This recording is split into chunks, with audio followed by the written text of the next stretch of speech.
Dando sequência aqui ao assunto, o coração de Deus, eu gostaria de mais uma vez estar lendo o texto que nós já lemos aqui várias vezes e o texto mais conhecido da Bíblia, João capítulo 3, versículo 16, e quero simultaneamente também estar lendo Lucas capítulo 19, versículo 10. João 3,16, João escreveu as palavras do próprio Jesus ao dizer: porque Deus amou o mundo de tal maneira que deu seu Filho unigênito para que todo aquele que nele crê não pereça, mas tenha a vida eterna. Lucas, por sua vez, escreveu também as palavras do próprio Jesus no capítulo 19, versículo 10 do seu Evangelho, porque o Filho do Homem veio buscar e salvar o que se havia perdido. Eu gostaria de, como sempre, estar orando para iniciar a nossa meditação de hoje.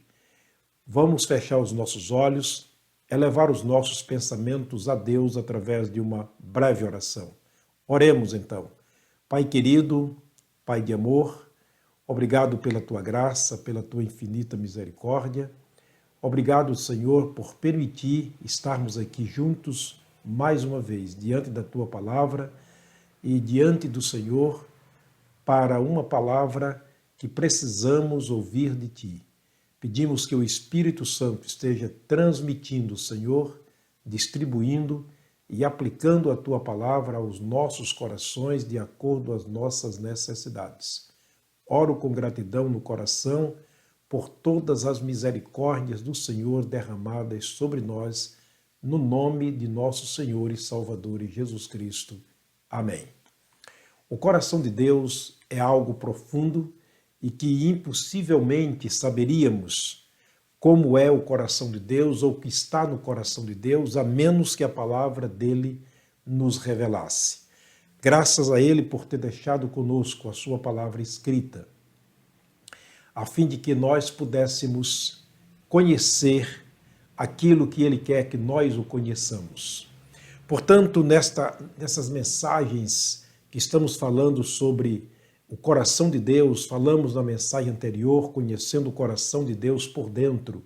Hoje eu quero trazer alguns detalhes que nos ajudarão muito a entender este assunto, o coração de Deus. O capítulo 15 do Evangelho de Lucas é um capítulo conhecido na Bíblia como o capítulo dos perdidos e achados, porque ali nós temos alguns episódios importantes e interessantes de alguma coisa que se perdeu, de alguém que se perdeu e foi achado. Por isso eu quero falar sobre o coração de Deus é assim, ama até os perdidos.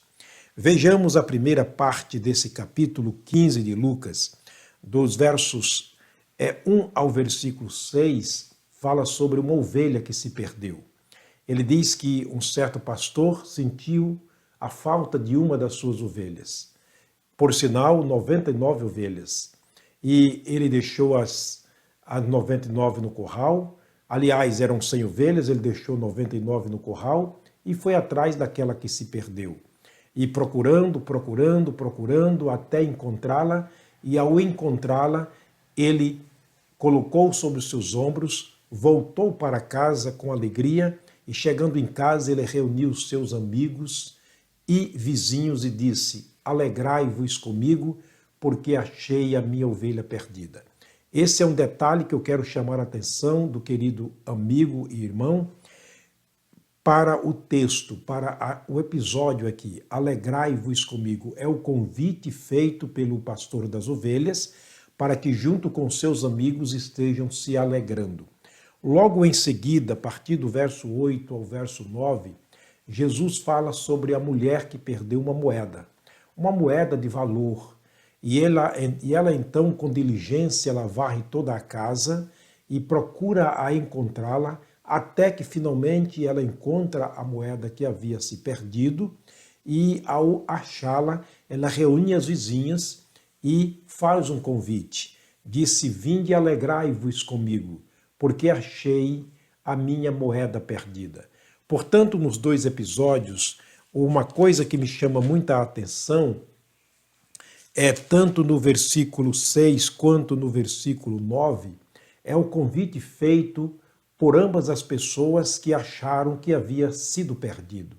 Tanto ao pastor que achou a sua ovelhinha perdida, quanto a mulher que achou a moeda perdida, fazem um convite e faz um chamamento às pessoas dizendo: alegrai-vos comigo. Essa é a marca de alguém que achou algo que estava perdido.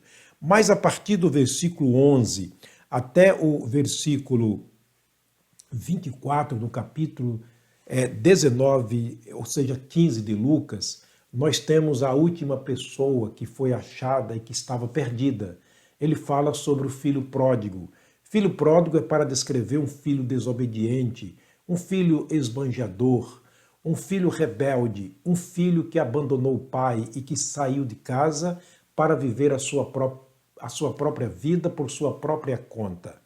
A Bíblia diz que ele, sendo mais novo, pediu ao pai os bens que lhe pertencia, e o pai pegou e entregou a ele, e ele viajou para um país distante, e diz o texto inteiro de Lucas capítulo 15, versos 11 ao 24, que ele viveu dissolutamente e gastou toda a sua fortuna, vivendo de maneira totalmente desregrada. Chegou o momento quando ele sentiu a falta de tudo aquilo que ele trouxera de casa, porque a Bíblia diz que ele havia gastado tudo e começou a passar necessidades. Foi naquele momento quando ele sentiu a saudade e sentiu a necessidade e a presença do Pai. E ele, caindo em si, diz o texto, que pensou consigo mesmo: eu vou levantar e vou ter com meu pai, vou dizer ao meu pai: eu pequei contra o céu perante ti, já não sou digno de ser chamado teu filho. Ele, naquele momento, estava passando por uma situação muito crítica, porque, dado as suas necessidades, na terra onde ele estava morando, ele procurou um serviço para trabalhar e ele achou, na verdade, um senhor daquela terra que o mandou para o seu campo apacentar porcos. A necessidade era tão grande daquele jovem, a fome era tão grande, que ele desejava alimentar com a comida dos porcos. Foi exatamente naquele momento quando ele cai em si e se lembra: quantos empregados de meu pai têm pão com fartura e eu aqui pereço de fome. É nesse momento que ele cai em si, ele arrepende e ele determina dentro de si voltar para o pai. O que acontece? Ele voltou. Será que o pai receberia um filho que saiu há tanto tempo e por todos aqueles dias gastou tudo o que levara de casa, vivendo uma vida totalmente desregrada, em total e aberta desobediência ao pai e a Deus? Bens, o texto diz que quando ele volta para casa, o seu pai de longe o avistou. Qual teria sido a reação do pai diante de um filho rebelde, que agora voltava para casa outra vez? Será que o pai ainda iria receber este filho? Se fosse você, no seu coração, o que você propositaria? Qual seria o propósito do seu coração com um filho nessa condição? O que você faria? Como seria a sua reação? Bens, o texto diz que naquele momento, quando o pai viu o filho vindo de longe, ele reconheceu, em primeira instância, ele reconheceu que era o seu filho. Muito embora o seu filho voltasse de maneira totalmente diferente, cabelos desgrelhados, roupa suja e rasgada, trazendo em si toda a fedentina do chiqueiro dos porcos, trazendo em si toda a imundície do mundo, mas ele o reconheceu. Mesmo assim, por trás de tudo isto que ele trazia sobre si, o pai o reconheceu. Mas o episódio mais importante que eu acho nessa história é que a Bíblia diz que quando o pai o viu e o reconheceu, o amou. Como pode amar um filho rebelde? Como pode amar um filho que gastou todos os seus bens adquirido durante um certo tempo de vida com seu pai. Como pode amar um filho que desregradamente e de maneira errada gastou os seus recursos e agora voltava para casa sem trazer absolutamente nada? A primeira impressão que dá é que ele viria depender do pai para a sobrevivência. Mas ele havia levado tudo o que tinha quando ele saiu de casa. Como um pai pode amar um filho nesta condição? Aqui está revelado o amor de Deus, quer dizer, o coração de Deus. E naquele momento, em seguida, quando ele o reconhece, ele o amou, mas em seguida ele correu, abraçou o seu filho, o beijou e convidou para casa. Incrível! Está aqui revelando de modo muito claro o coração de Deus em relação a nós. Ele trazendo o filho para casa, ele fez uma outra coisa interessante. Ele chama os seus empregados, era um homem rico, ele chama os seus empregados e ordena que prepare um banquete para a recepção do filho. Incrível! Esse é o coração de Deus. E naquele momento, quando o banquete está pronto, parece que algo estava faltando. Ele disse: busquem o bezerro cevado, aquele bezerro de estima, aquele bezerro que eu tenho na fazenda como animal de estima ou de estimação, e matem-o e façam a festa. E ele disse: alegremo-nos e regozijemo-nos, porque este meu filho estava morto e reviveu, tinha se perdido e foi achado. E começaram a alegrarem-se. Querido amigo, querido irmão, isto é o coração de Deus. Nos episódios que apresentamos aqui, ambos mostram para nós o coração de Deus por dentro. Em ambos os episódios, algo que estava perdido foi achado e termina-se com uma grande alegria, termina-se com um grande regozijo. Assim também é o coração de Deus. Ele ama até os perdidos. E ao serem encontrados, trazidos para casa, para a convivência para com Deus, a grande alegria que existe no coração de Deus é tão grande e é tão recíproca que ele divide essa alegria conosco. Observa que em ambos os episódios, tanto o pastor que achou a sua ovelha, quanto a mulher que achou a sua moeda perdida, ou o filho, ou o pai que encontrou seu filho que havia saído de casa, em ambos os episódios existe um convite: vinde e alegremo-nos, vinde e regozijemo-nos, porque estava perdido e foi achado. Sabe que o coração de Deus age assim quando nós voltamos para Ele? Não importa por onde andamos, não importa o que fizemos neste mundo, não importa a maneira como vivemos neste mundo, o dia que determinamos voltar para o Pai, o dia que determinamos voltar para Deus, nós vamos nos surpreender de vê-lo de braços abertos, nos esperando. Aquela cena que Jesus fez quando estava na cruz, com os braços totalmente abertos,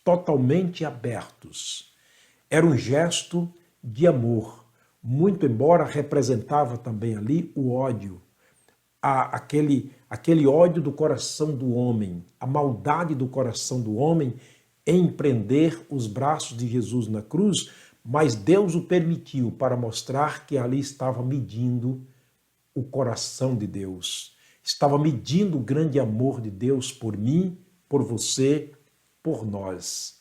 Portanto, ao voltarmos para Deus, somos surpreendidos por ver que Ele continua nos esperando, Ele nos reconhece, porque Ele sabe o nosso nome, Ele sabe quando nós nos assentamos, quando nós nos levantamos. De longe Ele conhece os nossos pensamentos, Ele sabe o que está por dentro de cada um de nós e Ele não faz objeção em nos abraçar, em nos receber e fazer o grande banquete de grande alegria ao voltarmos para Ele. Por que não voltar para Deus? Ele nos recebe assim como estamos. Ele ignora totalmente o passado. Também Lucas escreveu em Atos dizendo que Deus não leva em conta os tempos da ignorância, mas manda agora que todos os homens em todos os lugares se arrependam e que voltem para ele, e ele o receberá com grande alegria. Ele fará uma festa. Ele não matará mais o bezerro cevado, porque na verdade já foi sacrificado. O grande bezerro cevado, da grande estimação daquele fazendeiro, representa o próprio Jesus, que é a pessoa de maior e de grande estimação de Deus.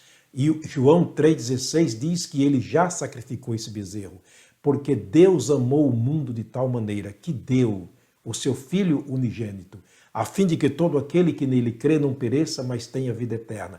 Portanto, a alegria está no coração de Deus, mas a alegria também é recíproca, porque ela está no coração de todo aquele que volta para Deus, de todo aquele que percebe que você voltou para Deus. No mundo cristão existe uma alegria contagiante por uma pessoa que se arrepende, é o que nos diz o versículo 10 do capítulo 15 de Lucas. Assim vos digo que há alegria diante dos anjos de Deus por um pecador que se arrepende. Portanto, fica aqui o grande convite feito pelo próprio Jesus para voltarmos para o Pai. No capítulo 11, versículo 28 de Mateus, ele escreveu: Vinde a mim, todos vós que estáis cansados e oprimidos, e eu vos aliviarei. Tomai sobre vós o meu jugo e aprendei de mim, que sou manso e humilde de coração.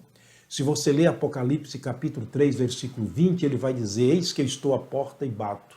Se alguém ouvir a minha voz e abrir a porta, entrarei em sua casa, cearei com ele e ele ceará comigo. Nesse grande banquete de grande alegria, Deus fará o nosso Pai, o nosso Senhor, ele apossará de novo da nossa vida, assim como aquele pai agora possava de novo, tomava de novo o direito de ser pai daquele filho rebelde, assim também ele fará conosco. Ele escreverá o nosso nome no livro da vida, de onde jamais sairá. Meu querido amigo, se você ainda continua distante de Deus e vivendo uma vida desregrada, e você ainda pensa que Deus não pode lhe receber por causa ou dado aos pecados que você tem cometido, lembre-se, Ele está te esperando. Algumas pessoas já me disseram: eu acho que para mim não há jeito, que eu sou uma pessoa muito perdida. O coração de Deus é assim. Ele ama até os perdidos. Volte para Deus agora. Receba-o como Senhor e Salvador. Dará uma alegria grande para o coração de Deus, mas também você terá uma grande alegria, e aqueles que lhe amam também se alegrarão muito com a sua volta para a casa do Pai. O coração de Deus é assim, ama até os perdidos. Até a próxima mensagem, se Deus nos permitir. O Senhor te abençoe, o Senhor te guarde.